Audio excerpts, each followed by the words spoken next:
अजित पवार गटाने आज सिद्धिविनायकाचं दर्शन घेतलेलं आहे। विधानसभा निवडणुकीच्या पार्श्वभूमीवर अजित पवारांनी श्री सिद्धिविनायकाला साकडं घातलं। दरम्यान अजितदादांनी पाप केलं, सिद्धिविनायक अशांना आशीर्वाद देत नाही अशा शब्दात संजय राऊतांनी निशाणा साधलाय। चोऱ्या लबाड्या कोण करतं हे सिद्धिविनायकाला समजतं असंही राऊतांनी यावेळी म्हटलं आहे।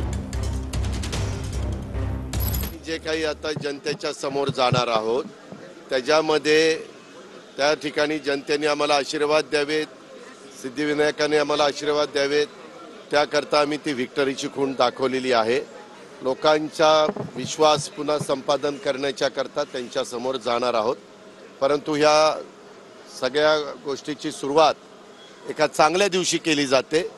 तो चांगला दिवस आज नेमका आलेला आहे, योग जुळून आलेला आहे आणि म्हणून आजचा दिवस आम्ही सगळ्यांनी निवडला। ते सिद्धिविनायकाचं दर्शन घेत आहेत ही चांगली गोष्ट आहे। सिद्धिविनायक पाप पुण्य समजतं। पुण्य कोण करते, पाप कोण करते, चोऱ्या लांड्या लबाड्या करून कोण माझ्या दारात पुण्यात्मा व्हायला येत आहे हे सगळ्यांना कळत असताना त्याच्यामुळे ज्या प्रकारचं पाप एकनाथ शिंदे, अजित पवार या लोकांनी महाराष्ट्राच्या बाबतीत केलेलं आहे, सिद्धिविनायक कोणालाही अशा प्रकारे आशीर्वाद देत नाही।